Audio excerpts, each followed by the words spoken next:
theme of this year's UIA Congress is leave no one behind. So we don't want to leave anybody behind. The best architects in the world don't have a PhD.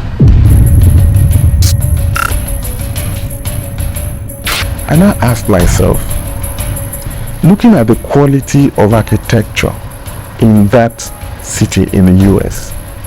In fact, let me mention this in Chicago. Chicago, you heard of the Chicago School. That was where a certain movement in architecture was concentrated. And a lot of the big buildings you read of in architecture, they are there in the city of Chicago. And I asked myself, if these people who have gone so far in architecture can create an avenue for people who did not start with architecture to transit into architecture, then something is wrong with us.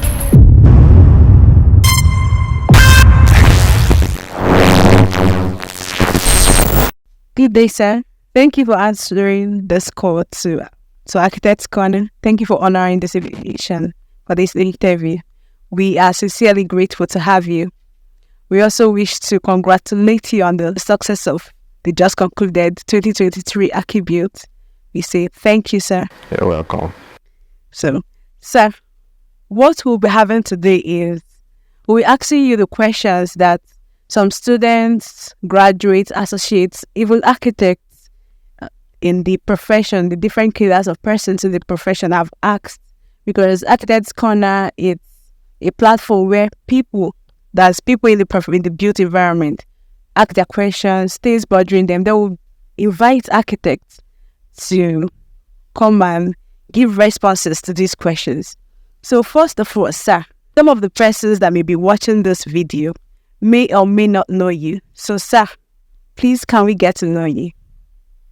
All right, thank you very much. For me, I'd say any venture that promotes architecture, I would always make out time to give it some attention.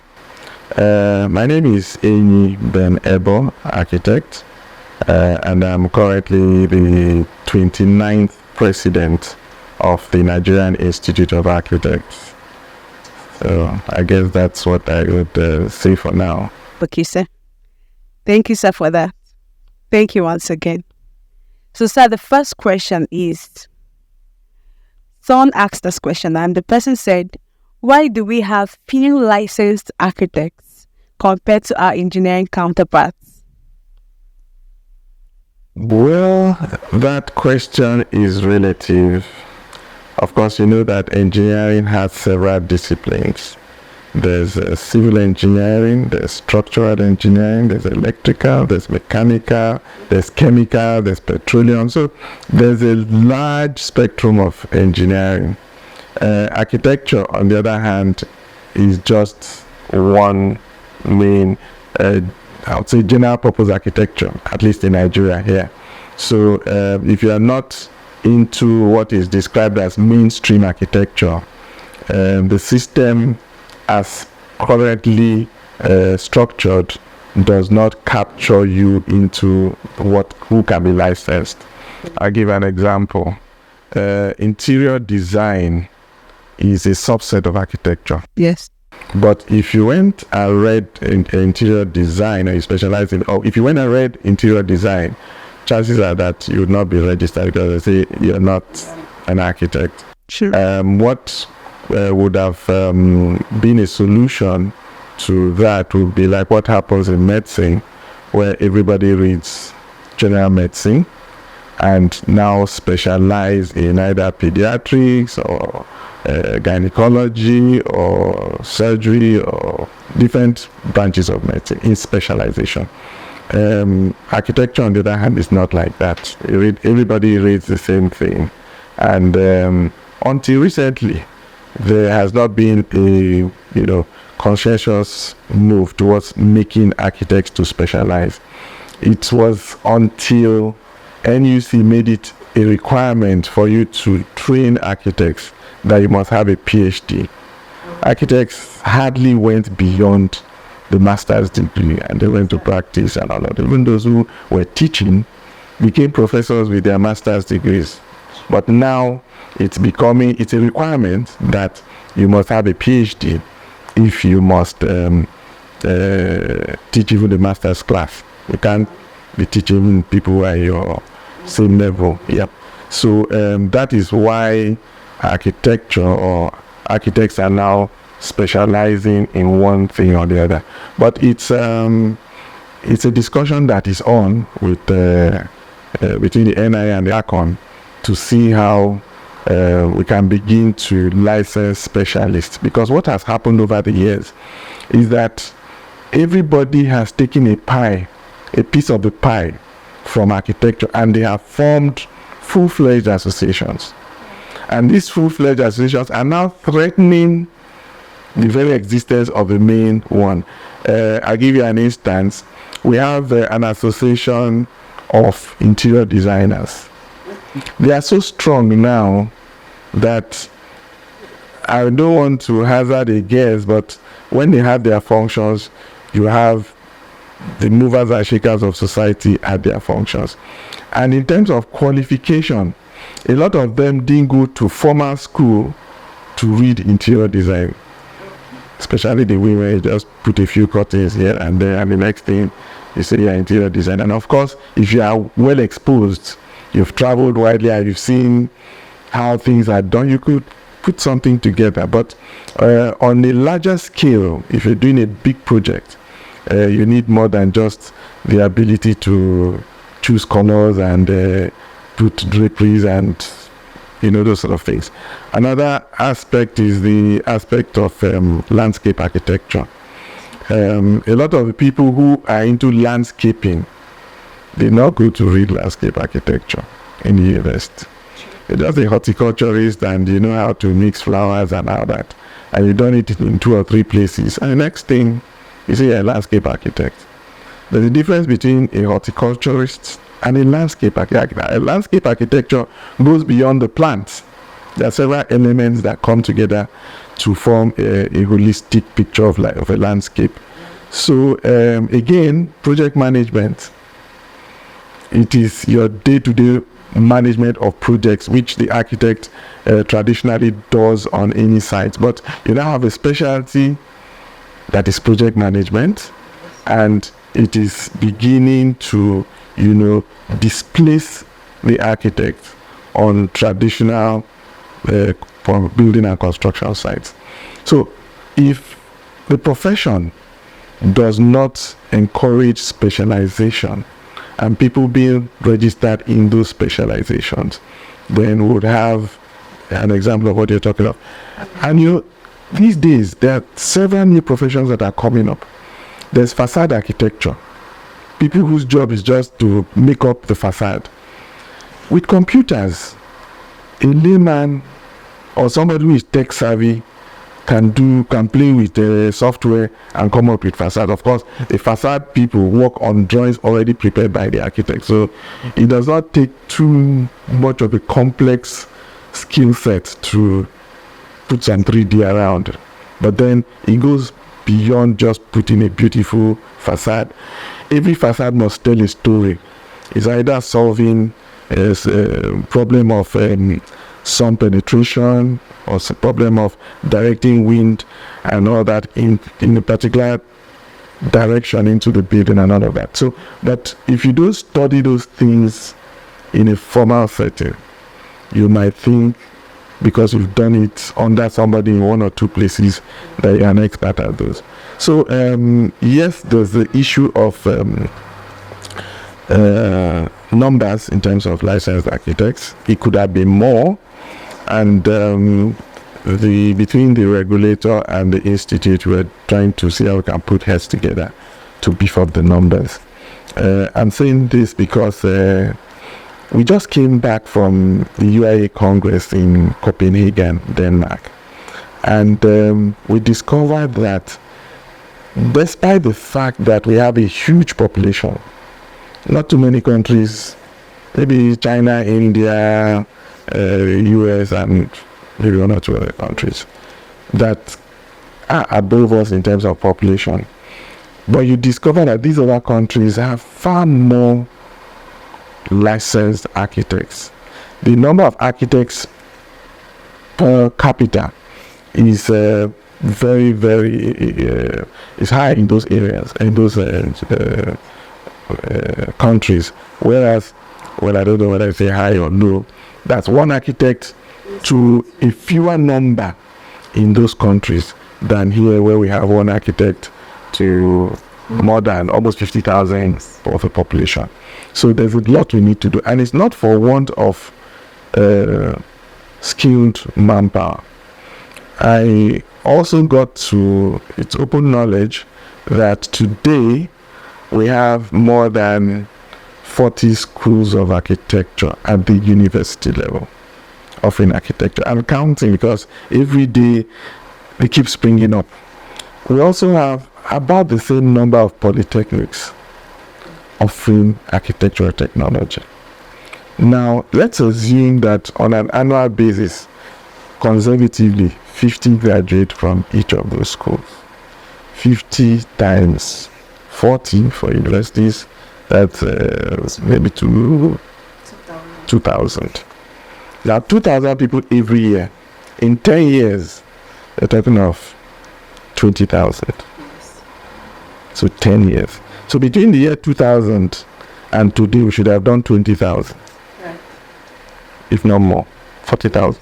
No. Mm-hmm. But what is the number today? 6,000.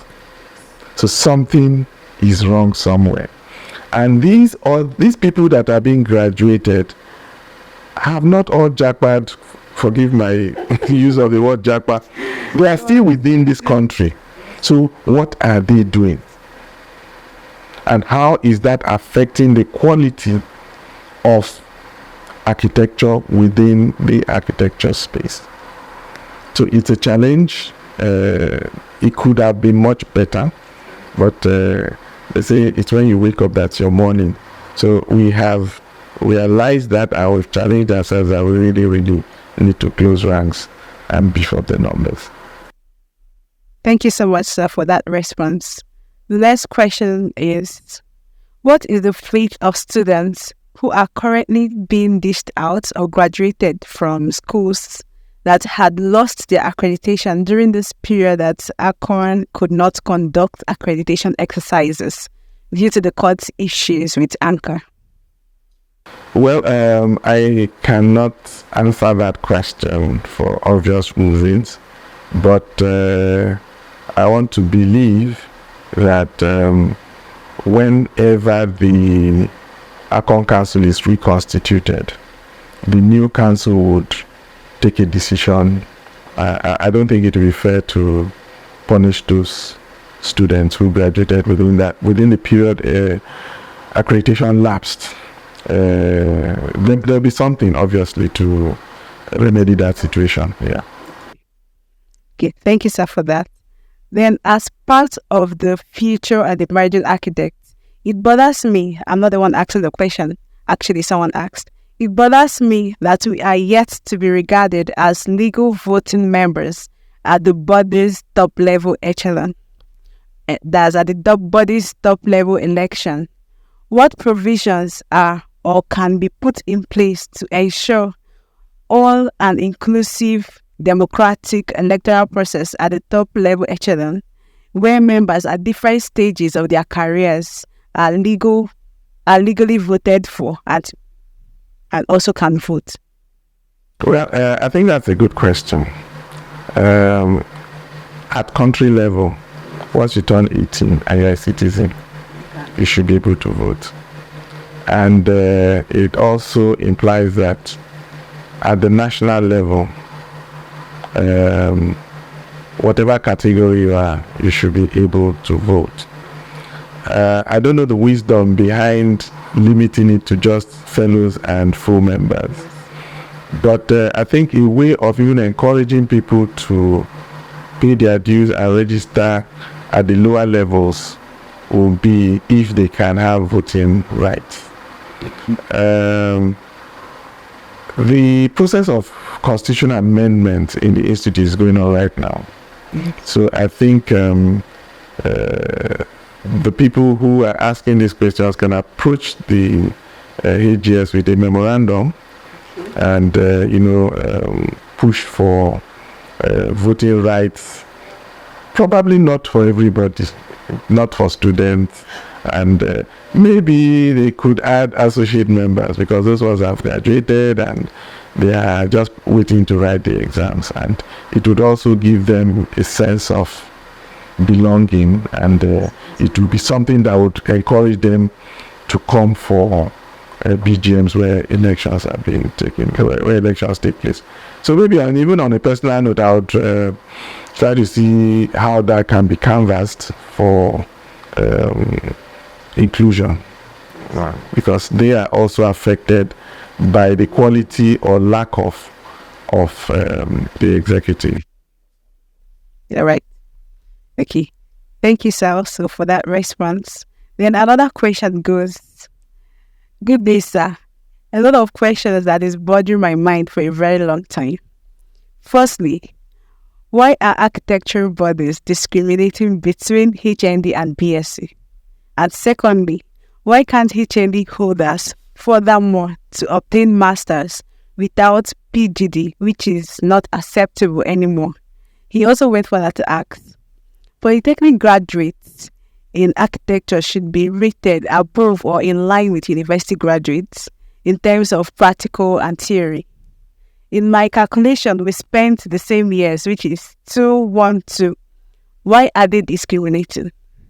So, sir, as someone who has been in both areas, what do you have to say on this? Well, I have my personal views, and I also have the official view. My personal views are born out of the fact that I went through the polytechnic system, and I rose to become the president of the institute.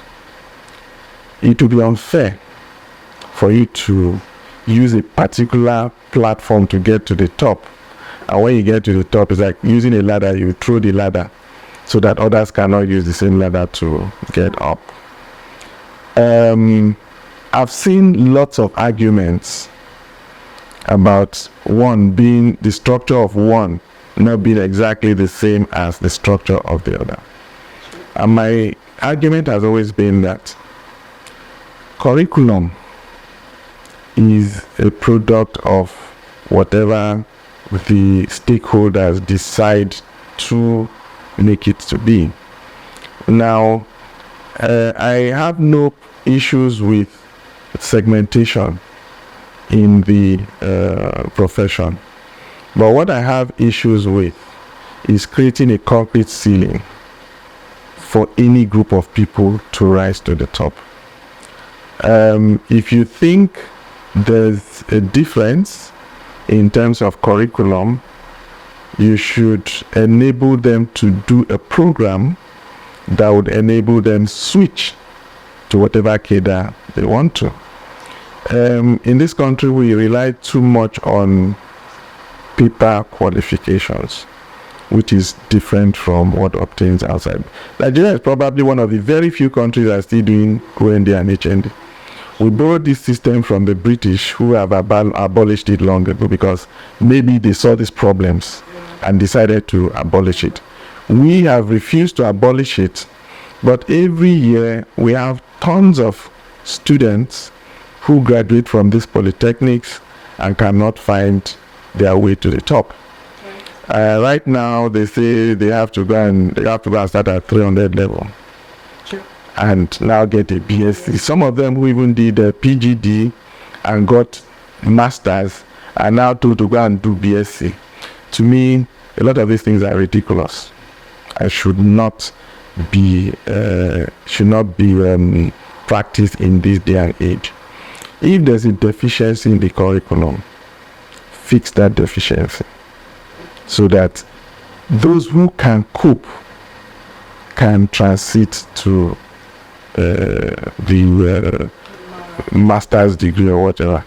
Now, I remember some time ago there was a process of curriculum review in the polytechnics so that they can seal up whatever deficiencies. In my own time, there was really no difference between both. Though if you wanted to continue to master's level, if that's your choice, you go to the university and you start at 300 level, as the case may be, because that's your choice. You want to do a PhD. There are others who don't want to do a PhD, but they want to practice architecture. It's not all architects in the world that are PhD, or the best architects in the world don't have a PhD. So allow those ones through a path that was opened by the institute. There are finals 1 and finals 2, whereby they can be working and taking those exams. Along the line, there may be issues with the process, but when problems arise, rather than cancel something, you fix the problem. For instance, JAM. There was a time JAM used to be compromised. Before every JAM exam, you could see the JAM questions online. But JAM, and you could also write JAM for somebody. After a while, JAM started putting your passport photograph on the results, JAM and WAEC. Then that still wasn't stopping the problem, because you could get someone who looks like you to write the exams for you, and the passport would match yours. They started doing biometrics to be able to, even if you look like me, our biometrics will not be the same. Then they started doing the CB, computer-based test, whereby you could, if you're doing physics, for instance, you could be answering the 50 or 100 questions. You could be answering the same questions, but the order will change. So my question 1 could be your question 10. So you cannot sit down and say, okay, A is C, B is B, 1 is A, 2 is B, 3 is A. Because if you did that, you fail, because the computer has juggled the questions in such a way that you cannot copy. So if there are deficiencies in the process, or even in the content, it's better to make the content and process improve rather than just abolish it and now hang the fate of several people in the balance, who would now become the rebels. Because these people find themselves, you don't need a master's degree to be in the House of Reps. You don't need a master's degree or even a BSc to be in the Senate. They'll find themselves, and they're already finding themselves, into the House of Reps and the Senate. And they will fight any law that you put forward to try to subjugate their people in their category. So it is better we have a big umbrella that captures everybody and now gives them a path to get to the top.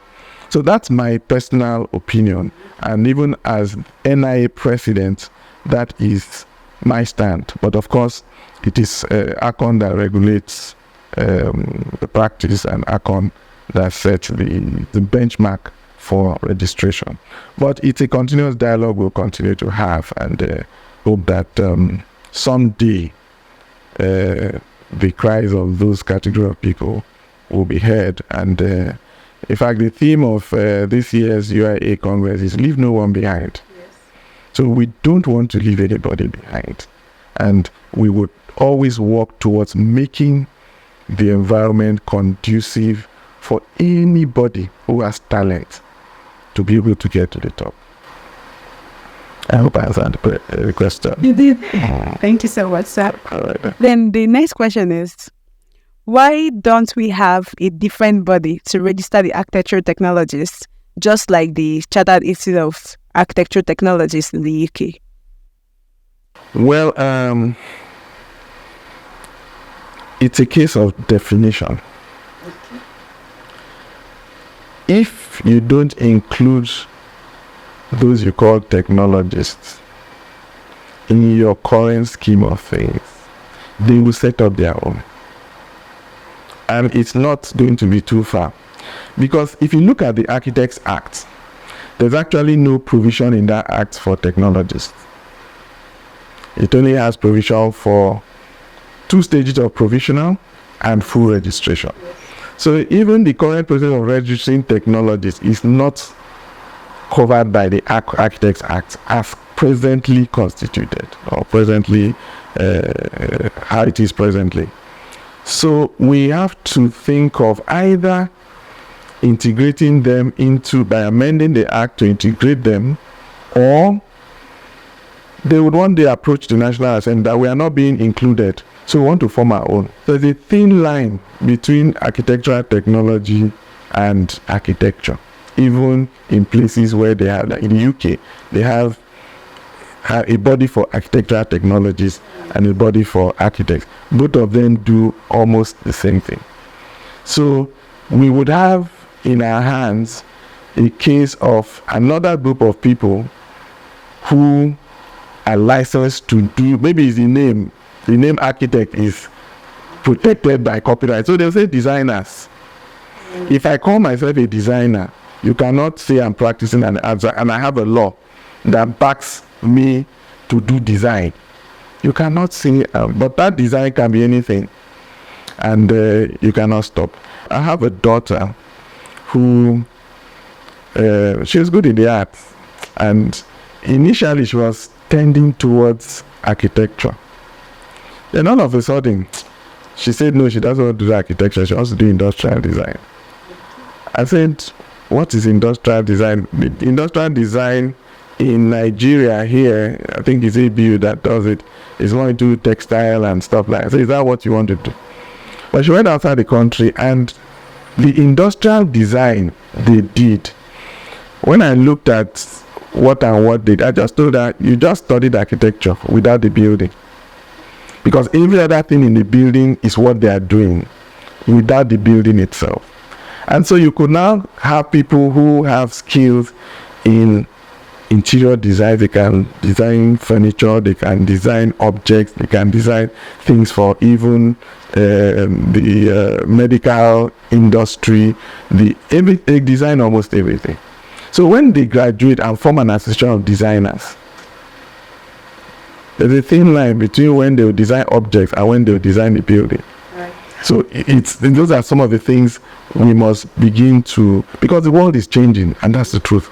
And for us to, the only constant thing in life is change. And for you to ignore change, it will be like the case of Nokia, that used to be the market leader in phones.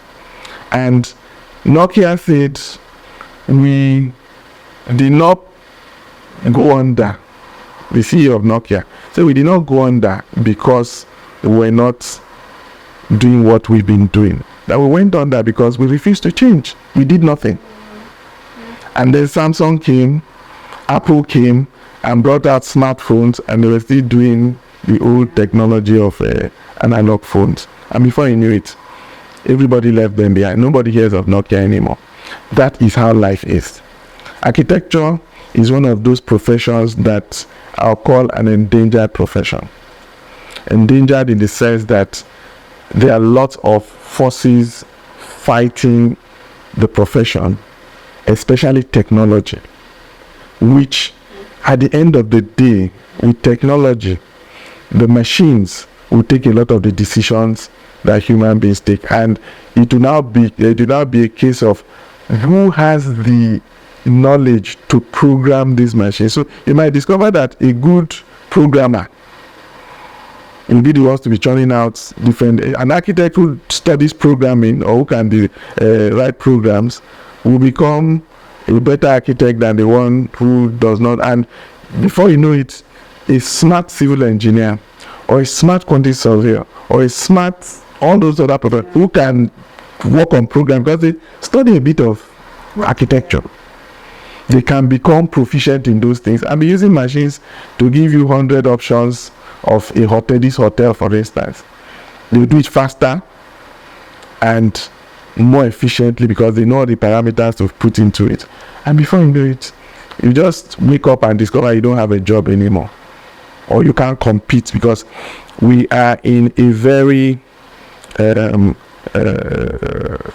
very competitive time in history, and it's a period where competition is so strong that only the strongest survive, and it does not pity anybody. Can you imagine? I don't know if in your time you used rotary pens. Yes. That industry that was producing scale rules, rotary pens, what do you call this one? Stencils, French curves. That industry is, maybe even artists don't use those things anymore because artists now draw on iPad. So the mode of presentation has changed drastically. So we must change if we must remain relevant. So back to your question, these other subsets that have been marginalized, I call it marginalization, soon they would take their destinies in their hands and nobody will blame them. I know of somebody who had an HND in 1985, 86. He's not been able to register as well. He just finished his master's this year so that he can be registered. So you can imagine from 1985 to 2023, just so that he can be registered. Over 30, just struggling in the profession. It is not fair. To conclude, I just want to give an example. I went to, my son was studying architecture, or was to study architecture in the US. So I accompanied him to the school. And I just said, okay, out of curiosity, let's look around the campus. Let's go to the architecture, Department of Architecture Studios, because part of the selling point for that school was that one of the masters in architecture, Ms. Vandero, designed the architecture building. So I said, okay, let me go and see this so-called masterpiece. So got in and we're moving out. It was holiday prior to orientation, and I went into one of the studios. I saw some students doing some work. So out of curiosity, I engaged them in a conversation, and they said they were preparing to start their master's degrees in the fall semester. So I said, did you finish from this school or you're coming from another school? They said they're coming from another school. Then because there weren't too many, so I just felt it was not a full class. So I said, so where did you finish? Called the university and said he did a BSc in chemistry. And he wants to do an MSc in architecture. This is a life experience, so I'm not saying it that somebody told me. Oh, wow. The other one said he did a BSc in something else, not architecture. So I now asked them, so if you did a BSc in chemistry, how come you can draw like this? They said that's why they are doing this program during holidays, to beef up their whatever skills they need in architecture. So immediately I stepped out, called a friend who is in Canada, and asked him, this thing I'm here, is it true? Is it that master? Is it the same masters or is another kind of masters? The guy laughed and said he has a friend in Canada that he knows who read BSc music, and today he's an architect. Just because he went to start from here, want to read architecture. And I asked myself, looking at the quality of architecture in that city in the US. In fact, let me mention this in Chicago. Chicago, you heard of the Chicago School. That was where a certain movement in architecture was concentrated. And a lot of the big buildings you read of in architecture, they are there in the city of Chicago.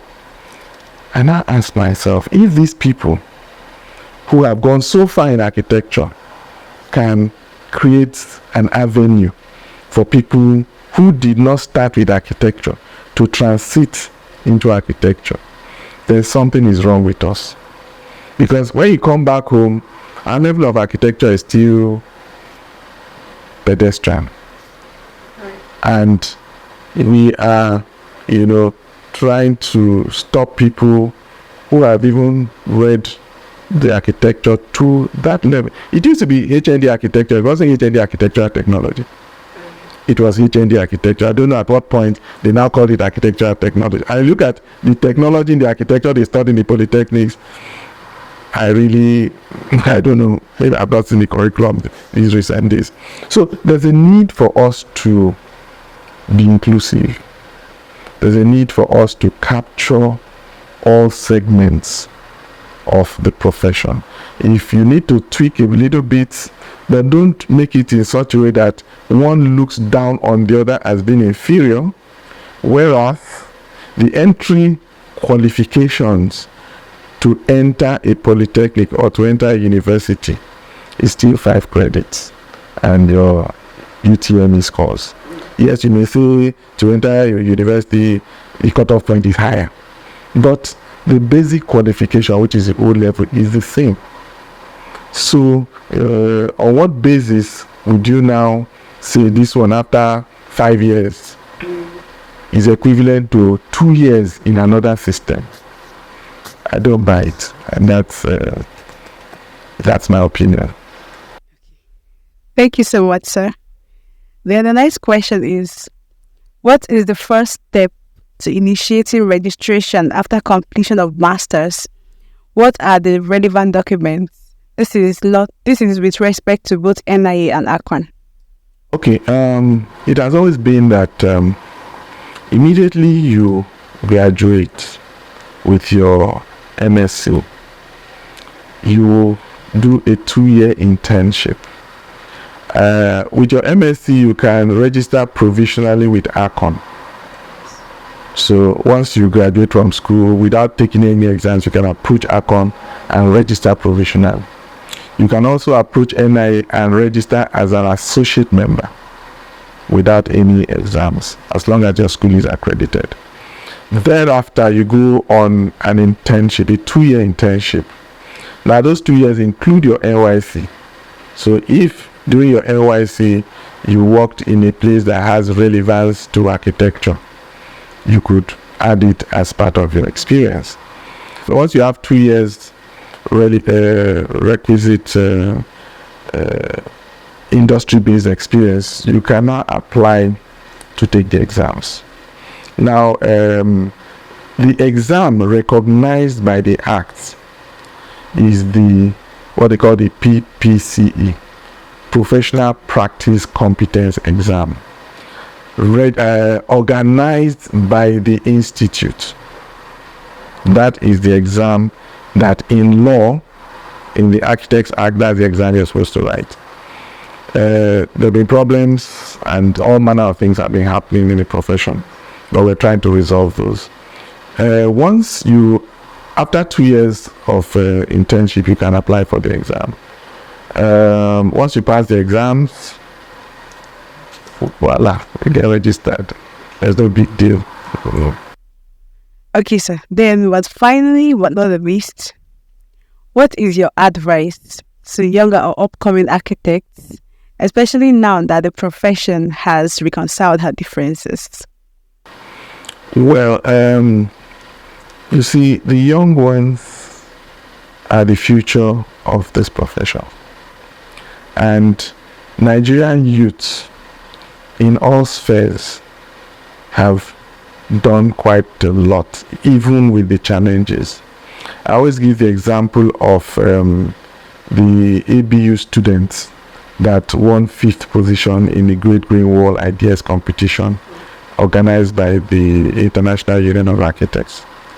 For Nigeria to come 5th globally is a big deal. And what that also tells me is that there's quality in Nigeria. We may not see it in terms of how the facilities are, but in terms of the human capacity. We have youths who can hold their own in any part of the world. It's just for you to say, I am. If they didn't venture into applying for that competition, they probably would be seeing themselves as being second fiddle to other people. So number one, our youth need to be bold and need to be take up challenges. Then secondly, there's a revolution that's taking place in Nigeria, especially in the creative space.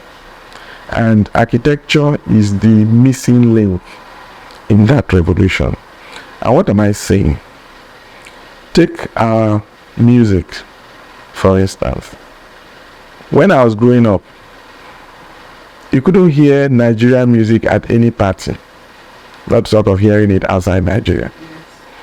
But today, the reverse is the case. You can hardly hear a Western music at most parties in Nigeria. And even abroad, you're in a taxi in the UK, or you're in a shopping mall in the UK, and they're playing Wizkid or Burna Boy or some Nigerian music.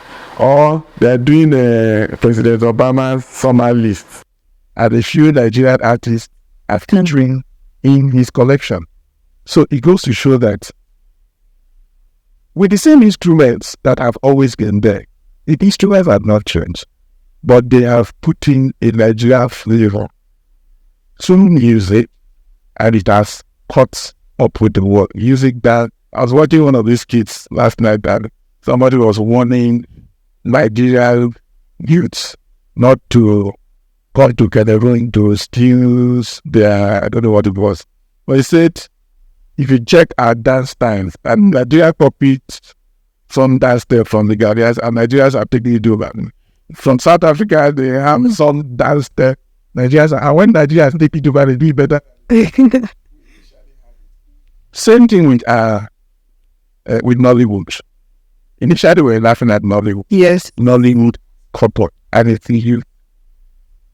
Our cuisine. Yes. Started with jollof rice. Then gradually, yes, hear that. it shows the Nigerian spirit. Then we said that architecture is the instrument, because in creativity you have the physical arts, you also have the performing arts and all of that.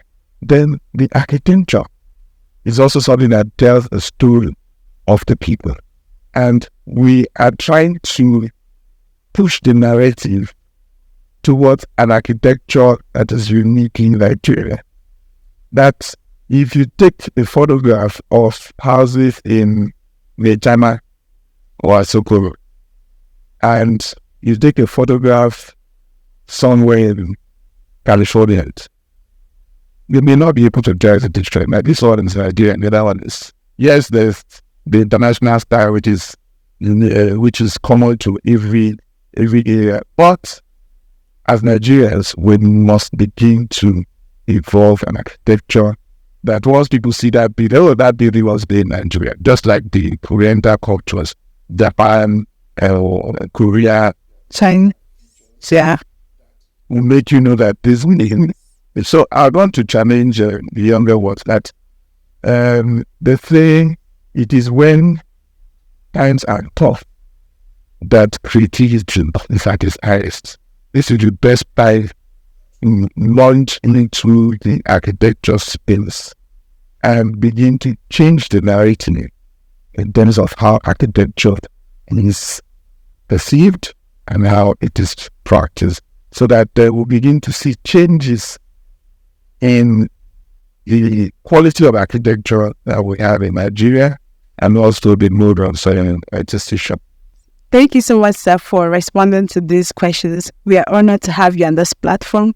Thank you for giving us your wonderful responses. I'm very sure that the persons who have asked these questions will be honored that you responded to them. Thank you so much, sir.